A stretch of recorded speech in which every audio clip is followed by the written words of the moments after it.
Okay, so I was tempted to bring the whole thing down to a very small nutshell and focus only on passwords, because passwords are going to be very interesting to all of us, I hope, by the end of this.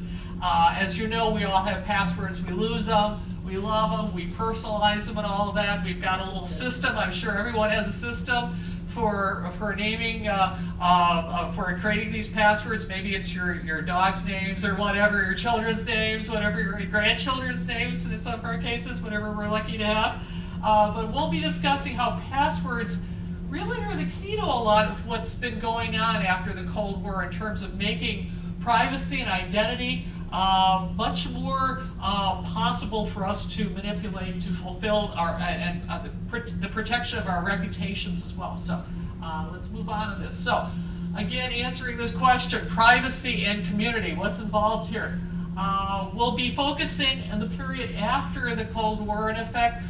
My service in terms of the Privacy Council and the various governmental agencies that I was a part of at Wisconsin began in 1989 and went through the early 1990s. So that's the period I'll be focusing on. But my programming experience and my experience with computers lasted for decades.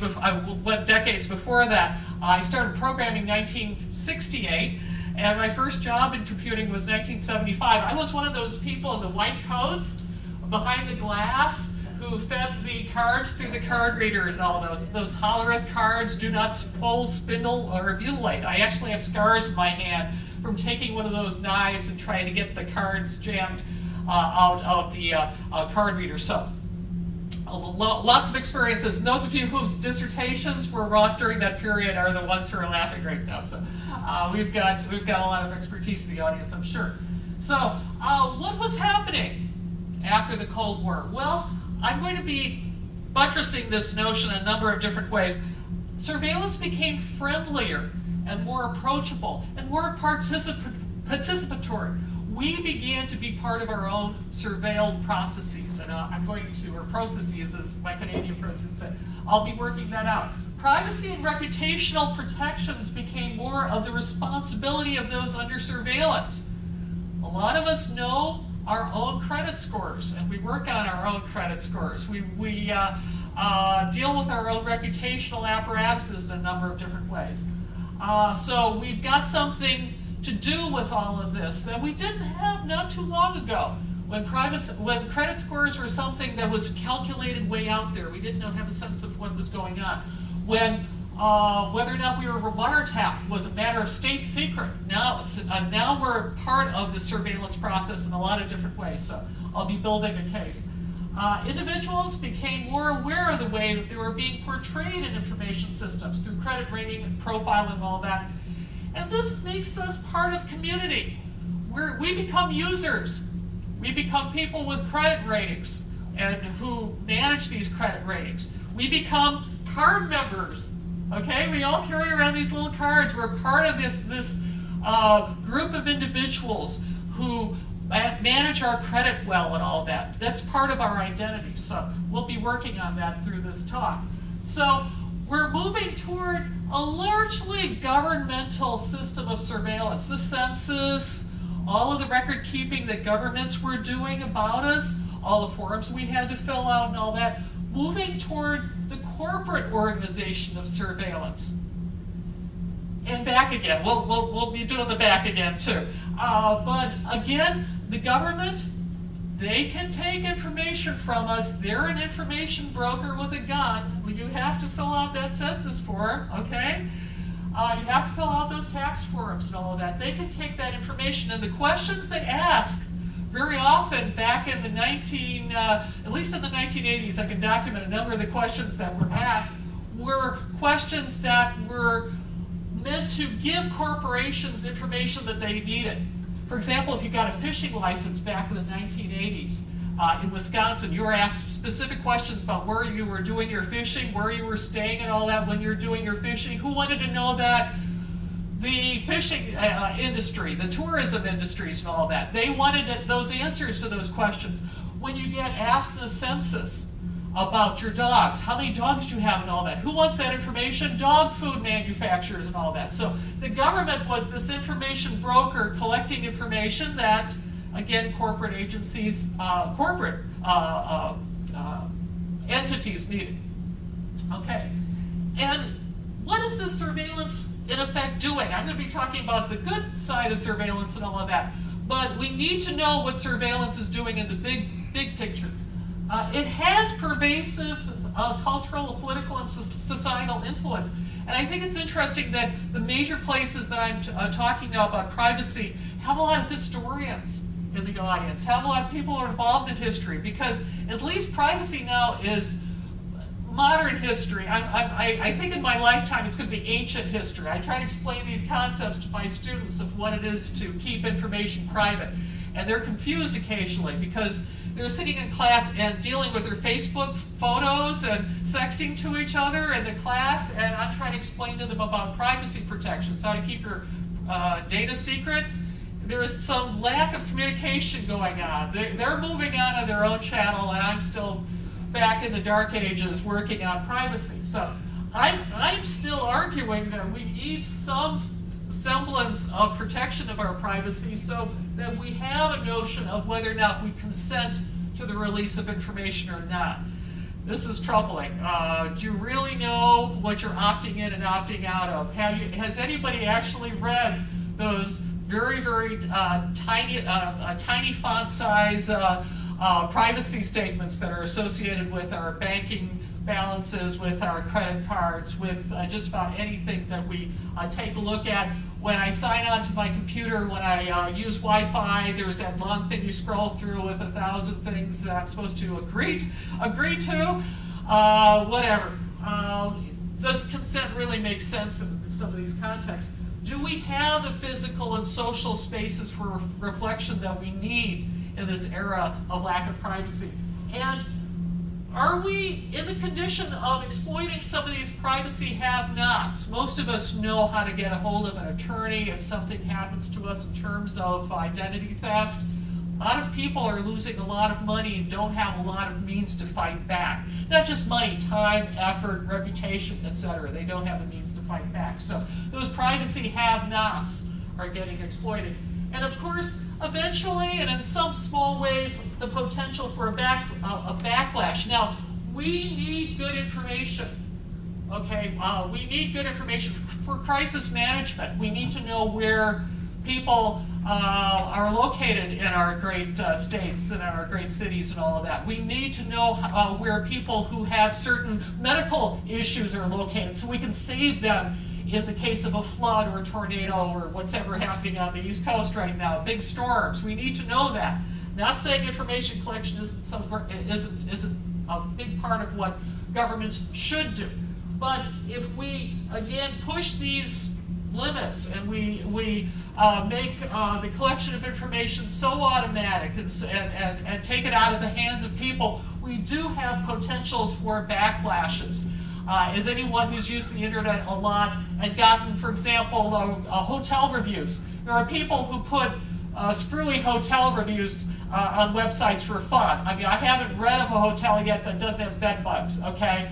I'm afraid to read these things these days because, again, for fun, you can just go on with some crazy login and say anything you'd like about a hotel, scaring people and all that. So, again, are we going to be corrupting this information eventually to the point at which it doesn't make sense anymore? And here, Raymond just set me up. I just love what you're saying. Too much information.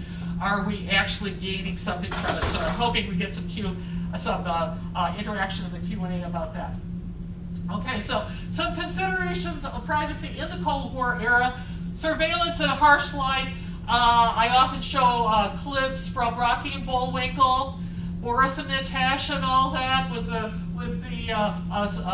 spy gear and all the rigmarole that went on to collect information in those bad old days. Now people just give up the information. Of course, media treatment such as 1984 and that wonderful film. Try to go back into the archives of your own mind. You've probably seen it. Gene Hackman is a film, The Conversation.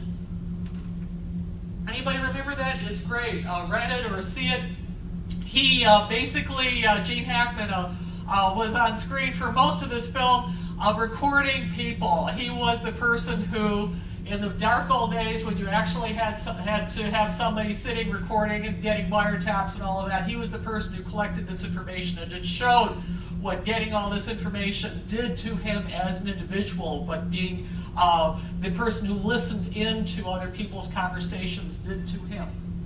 So generally, surveillance in these bad old days was covert.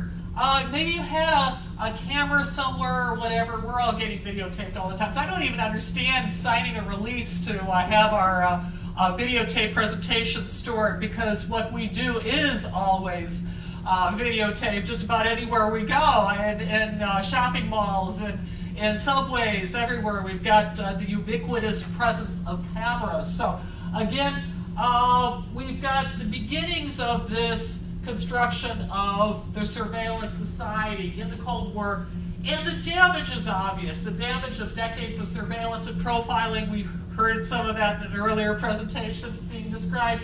Of course, I just mentioned post-Cold War East Germany, all the secrets being revealed from those dossiers. Not a very pretty sight. What helped to make the shift toward maybe a more friendly, everyday relationship with surveillance? Well, your libraries and shopping malls became fitted for surveillance gear. Items with electronic tags, now RFID chips, radio identification chips.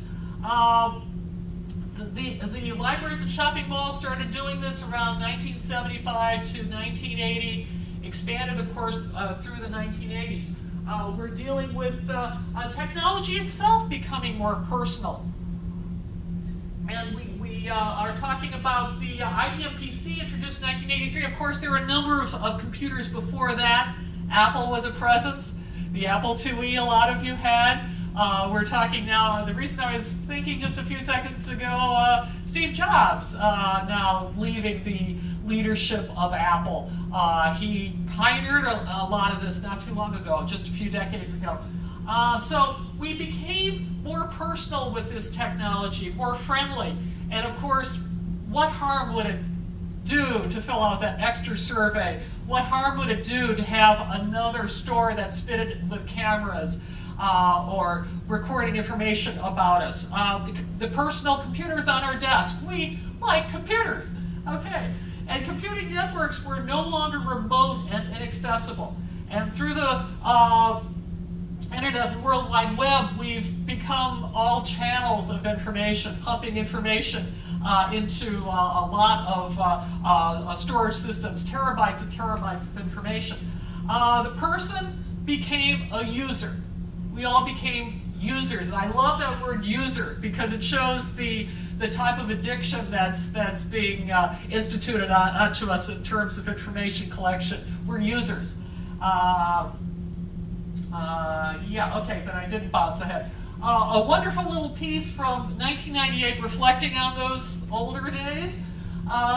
Complaining about the growth of the net would be like the Wright brothers complaining to what's been happening to the skies. Reflections of somebody, again, this was 1998, as somebody who was 59 years old at that point. He was on the net since 1974, as I was. It was a wondrous thing when it was just people in computer science buildings. It was a very rarefied space. I remember exchanging knock-knock jokes and all of that with people at the other end of various consoles, and there are many networks across campus or bouncing from one university part of our system to another. And this was just, it was just us. It was friendly, it was simple. And it wasn't until 1984 that the growth of the net grew to the point where you actually had to have complicated email addresses and all of that, all those extensions that we're so familiar with. So again, we're dealing with history that is not all that ancient, and with a change that is still developing in so many ways. So a little bit about the market for surveillance gear, and then I'll be moving on in my argument a little bit more about current days and everyday surveillance. An industry was created for surveillance gear. You can get this stuff anywhere. You can get it at the Radio Shack. You You can automate your home. You can have on your smartphone a device that tells you when somebody is knocking at the door at your home, wherever you are. Those systems are available. They're not that expensive anymore. Your car, of course, you hit the button, OnStar knows where you are, etc. Wonderful stuff. We participate in it. We buy it. Okay? It's not imposed upon us. It's not the government imposing upon us. Now, I remember the days, because I was a part of that era, when people on a trip like this would carry a trip like this. I'm coming from Wisconsin. You carry cash on you. You wouldn't have the credit cards. You carry $500-600 of cash, so you could go to the hotels and pay them for 4 or 5 or 6 night stays, whatever. Now you cannot go into hotels without a credit card. They will not let you into the hotel. Try to do it sometime just for kicks. Say, here's a lot of money. May I stay the night? They will want a credit card. And what's the word for incidentals? Okay. Again, a different kind of response to everyday problems. Now we associate everything with this ubiquitous information collection. In the 1980s, again, spy tech. You had your spy stores. Now it's just about any store will sell you that type of technology. And cameras being put into everyday products. I did consulting for Motorola in the early part of the last decade. And I was finding out that it was just in the back of people's minds to put a camera or put an RFID chip into technologies. People weren't automatically adding a camera. Some of the early tablet computers and all of that back in the last decade didn't have cameras in it. Now almost everything has a camera attached. It has a way to capture traces of human endeavor. Surveillance. Okay. Exceptions now. Are people fighting back? Now this is an interesting photo. This is from Chicago. Real life protest in effect. What's interesting here is nobody cares. Okay? One individual, nobody cares. And he has to explain what's going on here. Okay, there's the camera that's looking at you, okay? This was the cover of an ACLU publication, a recent ACLU publication, American Civil Liberties Union. I'm not sure about some people here coming in from other countries, whatever. We've got responses to this. We're concerned about it, but not enough to have any real reaction to it. And most of the technologies that we're dealing with that are surveillance technologies are responded to in quite friendly ways. And a number of societal choices that were made. How do we identify individuals? How do we individuate? How do we say, I'm Joanne Oravec? What traces do we take of her? Do I need to take give a piece of skin or a swab of my mouth? I guess you get really good DNA from that. I followed some police reporting along those lines. Or a hair sample or something to prove that I'm myself, so I can get my credit card to work, etc., or my credit identification to work. How do we do this? Well, user-chosen passwords to get into our accounts, or biometrics, such as fingerprints. Well, fingerprints are kind of creepy still. And the password, as we'll discuss, has been still accepted as a mode of getting a lot of entree into our accounts. Pins, okay? To get cash out of the machine, you need your personal identification number or a chosen password. Handwritten signatures, very personal, okay? Or the fingerprints, and as we'll discuss later, I don't want it to creep people out, but I'll get into a little bit of the creepiness, the retinal scanning and all of that to identify us, okay? Which did we choose? Well, we're still humanizing these technologies to some extent. We still choose passwords. We still have our handwritten signature doing a lot of our individuation. Okay, driver's licenses? Yeah, you pass the test, you get a driver's license, right? Or state-issued identity cards that everybody gets, and you have to carry mandated cards. Well, a lot of Belgium is an exception. I'll list a bunch of exceptions coming up, but still we're in this driver's license category where yeah, if you're doing certain things, you should have an identity card, or if you're traveling from one country to another, etc., have a passport or visa or whatever, rather than everybody mandated to carry your papers, okay? And ad hoc profiling, let's say you collect information that's associated with a credit rating or something like that, versus the government collecting all the information they can about you and storing it in these vast archives. We saw some pictures of those this morning.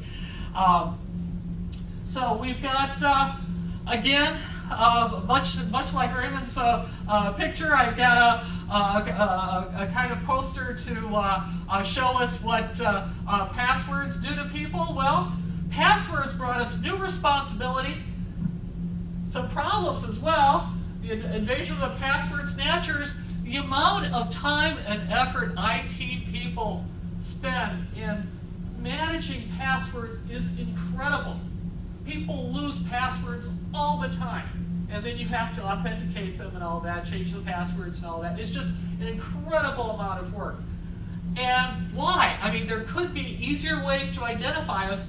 We could, folks, just have something on our computers where that takes our thumbprint or whatever, if we are indeed authorized to use that system, the thumbprint works and all that. We could go that way. We could have the retinal scanning, but we still work with the clunky password system. We still choose our dog's name or our favorite niece's or nephew's name or something like that. And now we're asked to add a numeric character as well as a capital letter or something like that. I mean, all sorts of ways to make it a little bit more complicated, but it's clunky. We still use it. Why? Because it personalizes it. Because it takes this monstrous machine that's collecting all this information and makes it just a little bit more humane. It's just that element that makes it bearable. It's our password. We're part of that community of people who own those passwords. And sharing a password became a part of trust. Now, I'm going to hand these out now. These are the lectures you've just looked at, and it's because this little picture is kind of tough to see. And for those of you who can't see it, I'll definitely start reading it. For those of you, you can catch up with it a little bit later on. This comes from Working Days, a very astute comic, not as good as Dilbert, but pretty good, about what it's like to be an everyday grunt in the workplace. Kathy, it's time for our relationship to get serious. And Kathy says, really? And of course, the individual involved, the hero says, I'm going to give you the super user's password to my server. And she says, Roy, do you think we're moving too fast? Okay? So again, it's something we own. And the community of password owners, the users, again, of passwords, that's something we've constructed. That's part of our identity. Passwords, and this comes, the phrase cheap and cheerful comes from The Economist. They wrote a very wonderful editorial about the personal computer. Passwords were a cheap and cheerful way, this comes from the year 2000, of instituting security on identifying users. Clunky, time-consuming, cheap and cheerful. Okay, and of course people chose their own passwords and people lost their own passwords. Huge drain on IT people's resources, but the lore of passwords became part of many Western cultures. Again, there was a TV game show called Password. You know, it's just something that's built into the way we think about everyday interaction. How that password, the secret word. We had, of course, passwords in the 1930s in the U.S. when we had speakeasies. What's the password? How do you get into the place to get alcohol, etc. It's part of humanity. I'm trying to get something that link that's going to be helping me flesh this out even more. But to have that password, that secret word that opens up so many options. And the signature, I'll move a little bit more quickly through this so we can get out of here in regulation time. Signatures, even though it takes huge amount of artificial intelligence infrastructure to interpret this handwriting, when you sign for your credits card amounts and all of that, you have an incredible amount of horsepower interpreting that signature. And the AI community, I taught computer sciences in Madison from 83 to 87, 88. You have a number of people just focusing on how to interpret human handwriting and how to get something that reads it. It's just so we can make things more personal. It's that link that makes it more a part of free will to be a part of this system of individuation. So again, cursive writing isn't even taught in schools anymore. So a lot of young people can't even write cursively. So we've got some problems there, but again, the handwritten signature, you need it on most major documents. If you don't do it on your tax forms, you will get it back.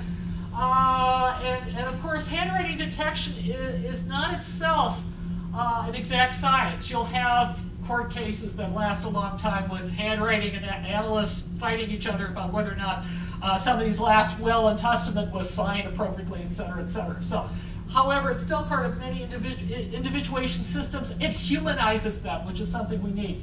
And of course, identity cards. We can go on forever about why some countries have instituted an identity card that people must carry. Belgium has one. Canada, no, you carry your driver's license when you're driving, etc. So surveillance and profiling can make us feel special. It makes us feel like, again, we are recognized as individuals. There's a reason for this. Again, it's something that has been wrought in a way that is just personal enough, so that we don't feel that we're being tricked into giving away our identity. Again, choice of what biometrics to use and when to use biometrics parts of your body or traces of your body, when to use them. Very, very, very much involved with cultural stipulations about what's appropriate to take from us and what's not appropriate. And again, these cultural agreements, these social compacts change for various reasons over time. But again, to close up so we can get some discussion, surveillance is an everyday issue.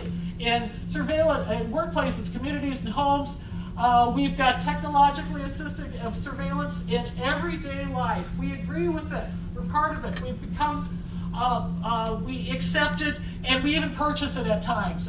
There's a privacy industry that indeed, that we can buy contracts for, to have our credit reports checked for improper extractions and improper access and all of that. LifeLock identity systems. It's one of the companies in the U.S. that does this type of thing.